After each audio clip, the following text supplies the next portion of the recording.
जेओएआईटी paper leak मामले में vigilance ने कर्मचारी चयन आयोग से पिछले 3 साल में करवाई गई भर्तियों का डेटा मांगा है। जेओएआईटी पेपर लीक मामले का खुलासा होने के बाद कर्मचारी चयन आयोग द्वारा आयोजित की गई पिछली परीक्षाओं की शिकायतें लगातार बढ़ती जा रही है। विजिलेंस के पास अब तक करीब 22 से अधिक शिकायतें पहुंच चुकी हैं।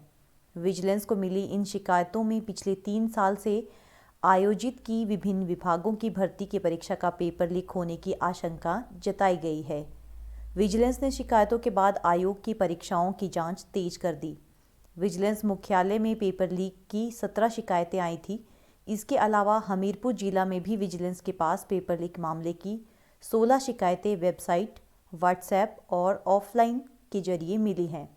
इन शिकायतों पर प्रारंभिक सत्यापन किया गया है और 10 अलग अलग परीक्षाओं को संदिग्ध पाया गया है। इसके अलावा थाना SVACB हमीरपुर 16 परीक्षाओं से निकले सूत्र संदिग्ध पाए गए हैं।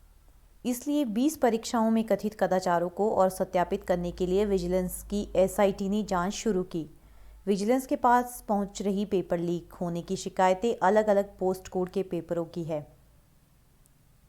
पेपर लीक मामले में गिरफ्तारी की गई आरोपी महिला कर्मचारी पिछले करीब 3 साल से कर्मचारी चयन आयोग की सीक्रेसी ब्रांच में तैनात थी। हो सकता है तभी से ही पेपर लीक हो रहे हों। पेपर लीक मामले की जांच के लिए DIG शिवा कुमार, विजिलेंस की तीनों रेंज के SP बलवीर ठाकुर, SP राहुल नाथ, SP अंजुम आरा सहित 10 अधिकारियों की टीम गठित की गई है। विजिलेंस की टीम ने कर्मचारी चयन आयोग द्वारा आयोजित की गई परीक्षाओं में अभ्यर्थियों का रिकॉर्ड खंगालना शुरू करा है। इसके अलावा विजिलेंस की टीम ने पेपर लीक मामले में गिरफ्तार किए गए 8 आरोपियों के बैंक खाते भी खंगाले। विजिलेंस आयोग के सचिव और उप सचिव रहे दोनों अधिकारियों और चतुर्थ श्रेणी कर्मचारी से भी पूछताछ कर रही है।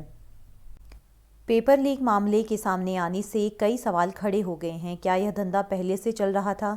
अगर ऐसा था तो अब तक ना जाने कितने होनहार बेरोजगार नौकरी से वंचित रह गए और कितने ही युवा ऐसे थे जिन्होंने मेहनत के बलबूते पर नौकरी की चाह रखी, लेकिन कुछ ऐसे भी अभ्यर्थी थे जो बिना मेहनत किए जालसाजी कर नौकरी हथियाने में कामयाब रहे। और ऐसे कितने ही अभ्यर्थी रहे होंगे जो 1 या 2 नंबर के चलते नौकरी पाने से वंचित रह गए।